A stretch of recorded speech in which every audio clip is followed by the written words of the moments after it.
All right, it is showtime. Uh, Sacramento Kings just beat the Minnesota Timberwolves 116 to 114 in a nail biter in Minnesota.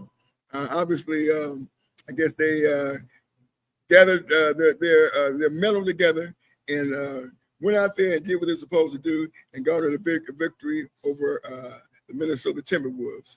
This game obviously just went over within the last I guess 10 minutes or so. So we're just coming on, got the score.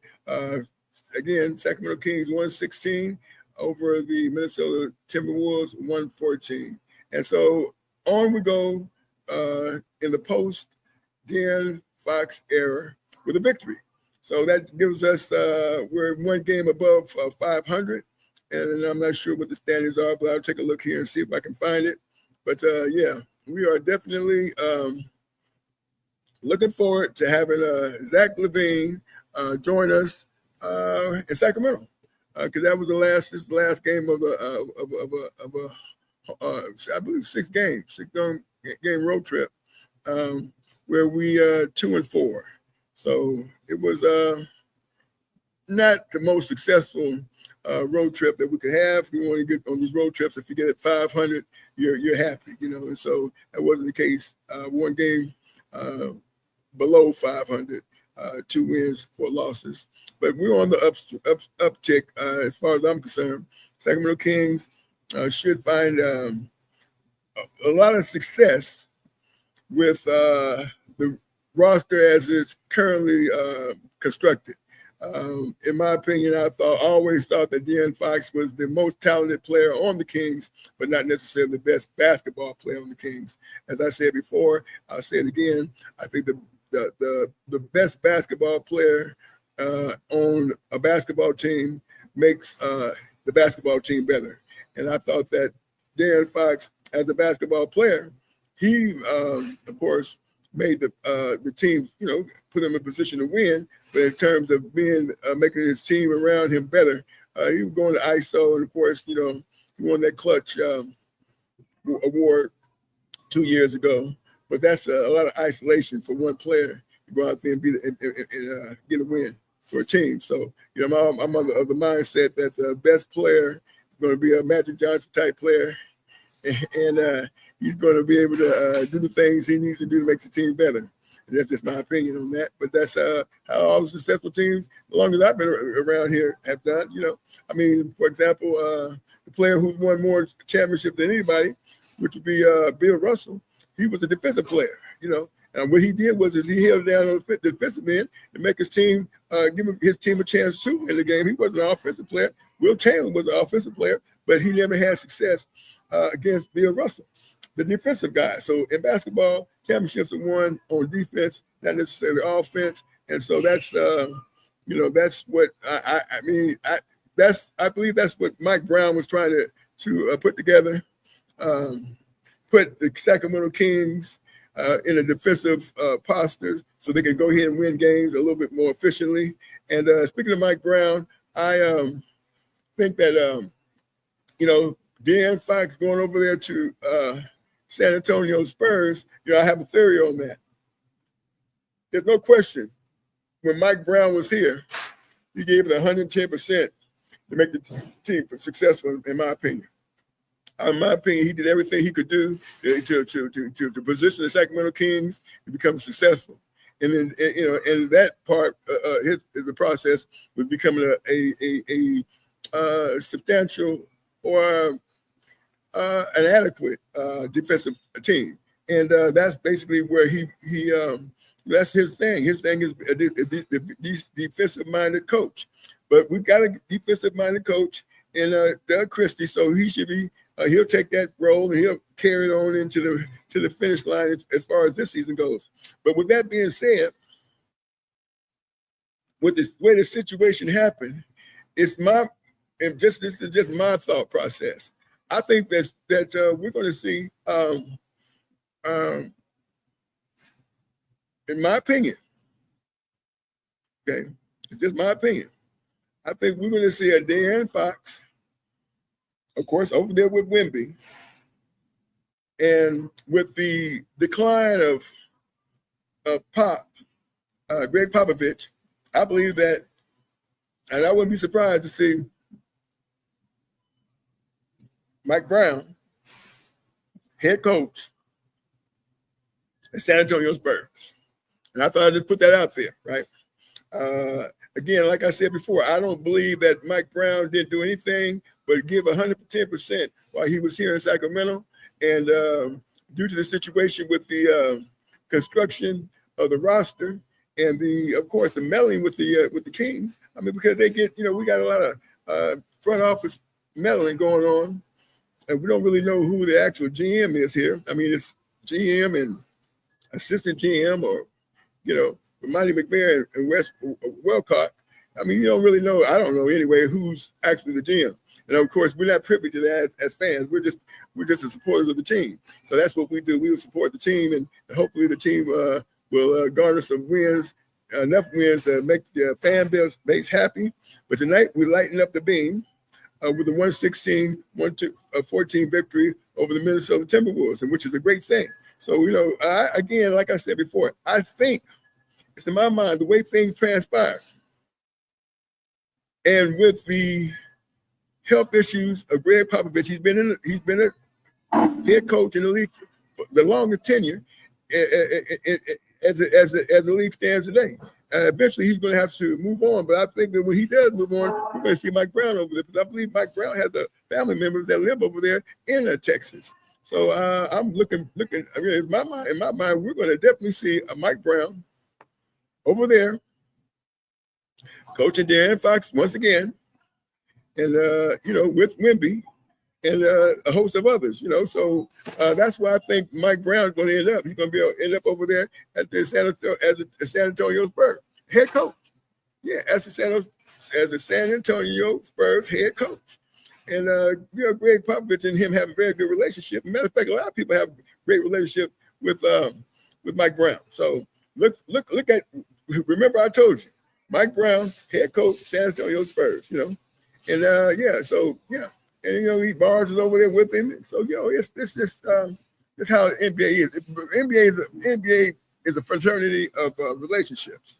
They're a fraternity of relationships. You have relationships. Mike Brown has relationships all through the league. He would have no problem getting a job. Like I said, I believe he has family members that live in Texas. I think his father lives in Texas, and his mom as well. So that's a great land. It'd be a great landing spot for Mike Brown.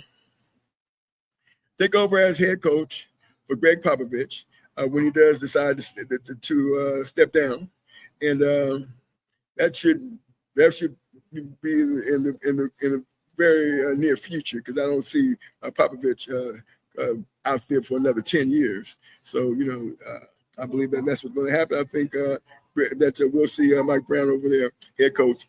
San Antonio Spurs. And if he's the head coach of San Antonio Spurs, he won't be losing his job anytime soon, because they seem to hold a strong regard for their head coaches over there in San Antonio. So Sacramento Kings, I think we still have a little bit more work to do. I've been hearing a lot of reports that people are not happy with the way with what's going on with the trade situation. Getting Zach LaVine and how the thing transpired. You hear this all the time about, we got fleeced. Well, I don't think they got fleeced. I don't think Sacramento Kings got fleeced. Zach LaVine is no scrub. I mean, what are people talking about Zach LaVine as if he's a scrub? He's having an awesome season. He's healthy. This is the time to get at Zach LaVine. He's coming to a team where he doesn't have to do all the heavy lifting. Keegan Murray had a heck of a game today. I don't know what the stat line is on that, but I know I've heard he had a heck of a game. I was prior doing another live on about another situation. I seem like I'm doing lives every day of the week now, but I didn't get a chance to see the game. But I heard about the game, and I heard that prior to coming over here, this was scheduled for 7:30, and I'm scheduled to have some input with some other pundits about basketball, but they didn't come in, so I'm doing it myself. So you got me, Ted King, once again,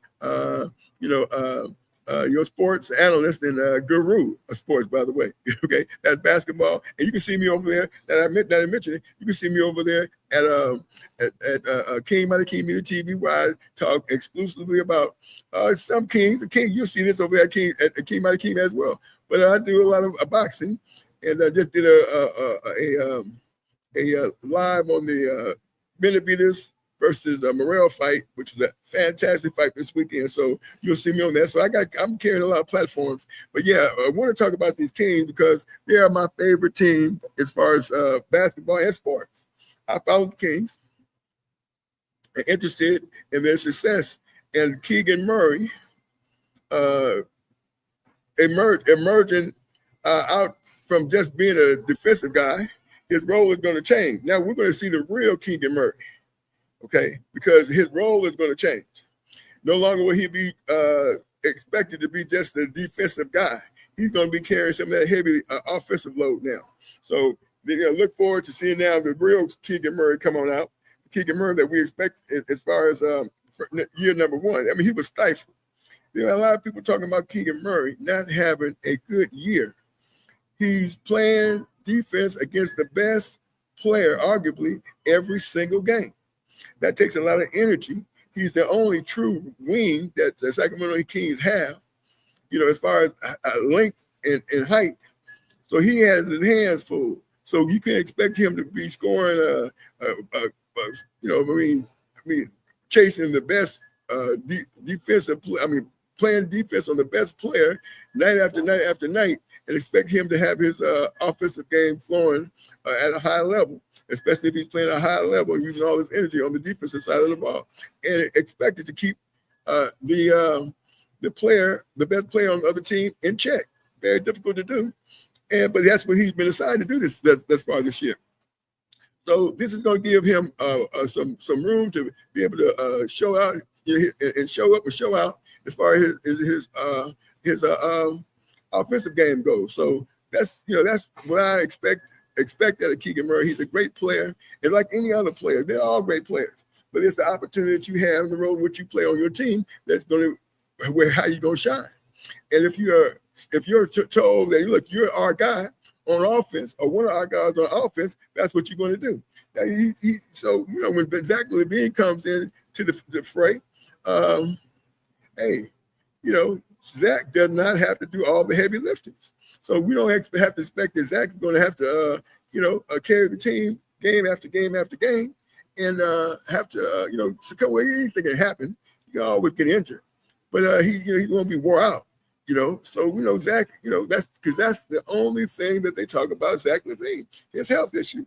It's not his attitude or his willingness to be out there night after night, but his, he had a few, he had a knee injury, and so that these things happen in sports. I mean, Paul George had a compound fracture, and he's still out there playing ball right now. So that's not, that's just part of the process as far as sports goes. You're going to have some injuries unless you're, Iron Man like DeMar DeRozan, but how often do you see that?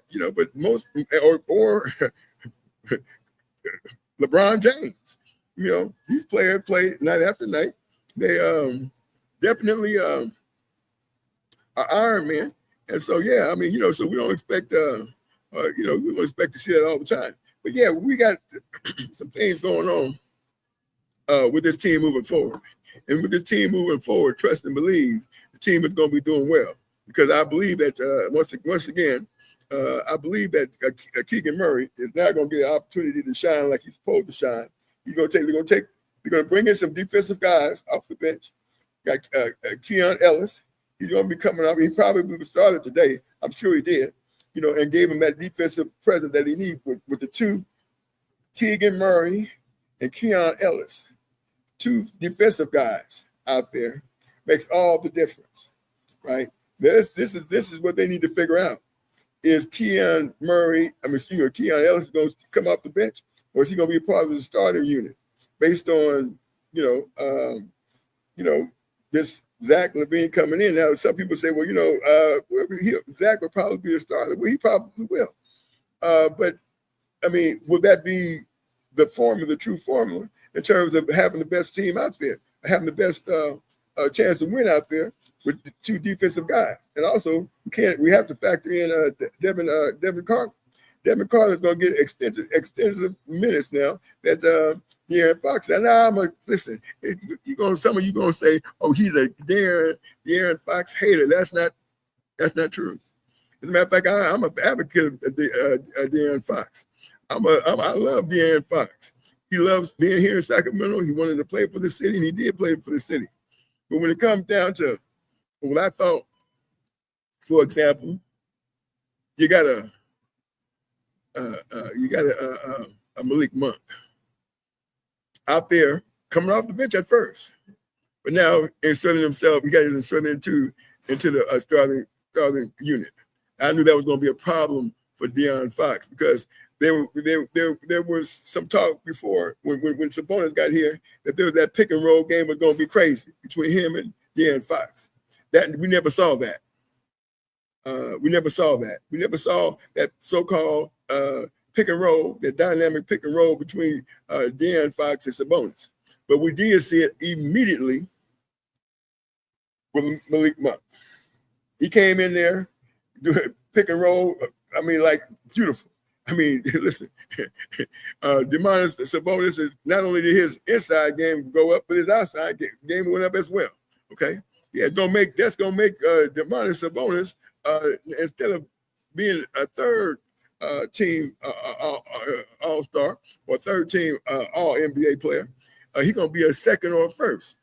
You know, he's gonna have problems, being out joking. So he'll be at least. Let's be realistic and say he'll make second team. But that's what happens when the best basketball players on the court. Not the most athletic basketball player, but the best basketball player. And that's what Malik Monk, he's athletic as well. He's athletic, he can dunk the ball, he can run, he can do all these things. But he makes the team better. Okay? He makes the team better. So now what's going to have to happen? We're going to have to get a point guard coming off the bench. Okay, so if Devin Carter is that guy, he's going to be a defensive guy, and he can handle the ball, make the passes, right? Make the right passes. If he doesn't do it, Keon Ellis will do it. But either way it goes, we're going to have somebody to take that role. And that role is going to be taken. It's going to be taken no problem. Trust and believe that. It's going to be taken no problem. But remember, I told you, you heard it here first. Mike Brown will be the head coach of the San Antonio Spurs after Greg Popovich says, "I'm done." That's what's going to happen. So they're going over there they're getting the dynasty ready. So we need to be getting ready too, because guess what? That San Antonio team is primed and ready to go. And they're going to be a defensive team. Trust and believe that. You see, I've been doing all the research on the trade packages, second draft picks, second round draft picks and all that other stuff. I haven't gotten all that kind of stuff, right? If they gave Sacramento Kings a first rounder in 2027 or whatever it is, or 30 or whatever, yes, the San Antonio Spurs are going to be ready by then. Yes, indeed. But trust and believe they're going to be ready. And trust and believe you're going to see Mike Brown over there on the bench somewhere. If he ain't the head coach, I say he's going to be the head coach myself. That's what I think. So, yeah. Once again, Sacramento Kings, they're in the right place. Some people may not think so, but they just beat the Minnesota Timberwolves today. Yes, they did. They just beat them today at in their home court, right? Got blown out, okay, by Oklahoma, but they should have been more competitive with Oklahoma. It wasn't on a back-to-back. Oh, they did some traveling. Sure, they did. Like, that's the NBA. But what they should have did was they should have been a lot more competitive over there with with San Antonio. With Oklahoma. Okay, and they got blown out. A lot of teams have gotten blown out by Oklahoma. Oklahoma is a handful. We all know that. They're the number one seed in the West, and they went over there and annihilated the number one seed over there in Eastern Conference. Okay, yeah, the Cleveland Cavaliers. So they're no joke. Okay, they're no joke. But still, with this formulated team, the way it's going, it's more balanced. Okay, they got rid of Kevin Herter was not having the season that he needed to have to be able to stay on the team. So of course they got rid of him. He's gone. He's no longer. K-Bond is gone. K9 is gone. But we have Keon Ellis, shooting over 40%. Devin Carter, when he gets out there, start getting his feet, he'll be shooting at least close to 40%, if not higher. So we're going to get the snipers is about to come, right? Going to face the floor, keep the tempo upbeat. And did I forget to say that we have a player coming in shooting over 40% by the name of Zach LaVine? Oh, I forgot to say it. Did I forget that? I must have forgot. I must have forgot. But Zach LaVine is shooting over 40%, doing what our guy, the face of the Kings for these 8 years, very good player, named De'Aaron Fox wasn't doing. And that's why I say we should be more optimistic than pessimistic when it comes to what's going on right now with the Sacramento Kings. Because I believe we're going to get an opportunity to see a shine of Mr. Keegan Murray, and we're going to get an opportunity to see the shine and Mr. Keon Ellis, and we're going to see a lot of things coming off the bench like Mr. Devin Carter, and it's going to be a beautiful, beautiful thing, right? If they're going to mesh together, gentlemen, ladies, have no fear. Sacramento Kings, sure enough here. Okay, we're gonna do our thing, baby. Keep it up. No doubt about it. I want to see the stats on these guys. I don't know the stat lines on these guys. I'm gonna try to see if I can find it. The stat lines on these guys and see what the stat was on these players and what they were doing and how they were doing it. But we're gonna be just fine. Trust and believe that. Listen, like anything, it may take a little while to get the players acclimated to each other, for them to gel just right. But they're NBA players for a reason. Why? Why are they NBA players? Because they know how to play basketball. That's why. So it won't take that long for us to get the most bang for our buck. Not worried at all. Ladies and gentlemen, not worried at all about the Sacramento Kings. I was worried about the Sacramento Kings before, but I'm not worried about the Sacramento Kings now. Because the Sacramento Kings doing okay now. They're doing just fine. So let me bring up the stats on the Sacramento Kings right now. See if we can't get some a good stat line on what's going on right now. Because I don't know who, like I said, I don't know who played today, but I do know this. We got several players that are doing very good. We got let's see, we got Demonis. No, we got well, we know it's Demonis. Okay, Demonis Sabonis. Look, he got 14 rebounds. They still got the stat line on De'Aaron Fox, but Demonis Sabonis got 14.4 rebounds. He got 6.5 assists. He's doing great, man. We got players, man. We got players. We got players. Okay, so let's go through this. Okay, what I'm looking at here, they still have a Fox on the team. But let's not go to Fox. Let's go to Keegan Murray. He averaging points while Fox was still on the team, 12 points a game. He had offensive rebounds 2. He had defensive rebounds of almost 5. And 7.1 altogether, assists 1.4, and steals 0.8. Right? Those stat lines is about to go way up. I got to see how many points he scored tonight. That I don't know right now, but I'm gonna look it up. Let's see what we got here. Let's see what we got here. We're gonna go over here. Let's see if we can't get the stat line. Actually, we can go right here. That's where it's probably gonna be at. Yeah. Let's see what we got, because we don't want to see what Keegan. I'm a Keegan Murray fan, and of course, I'm thinking that he was going to be coming in here doing his thing. And I did a video about 2 years ago. After that first season, I said that Malik was going to do big things. and he is doing big things as we speak. And I also said Keegan Murray, he was going to do some big things now. So I also said that Devion Mitchell was going to be, in the mix as well, but he's no longer here. So I was wrong on that one. But I was definitely right on Malik Monk, and I know I'm going to be right when it comes to Keegan Murray. I just got to find his stat line for today's game. Probably standing right in front of me. So let me see what I got. Anyway, when I find it, I'll talk about it. Until then, let's talk about the real elephant in the room. And that's that Domantas Sabonis. Okay. Now that's a player. That's a player that can't be replaced. You replace him, we lose him, we're going in trouble. Because right now he's the one that's keeping the ship sailing. He's like the anchor, that keeps the ship, where it's supposed to be, right? Domantas Sabonis, because he got no ego. His only ego is a W. That's the only ego he's got. And until and they knew that too. They knew that. I mean, when Mike Brown was up there on the podium talking about our best player, Foxy. I'm like, what the heck is this guy talking about? I mean, he never even really talked about too much about Domantas. Every now and then he mentioned his name. And that's the reason why I say I know what I'm talking about. Trust and believe that Mike Brown gonna be over there where De'Aaron Fox is, coaching the San Antonio Spurs, head coach. Not just the coach, but the head coach, right?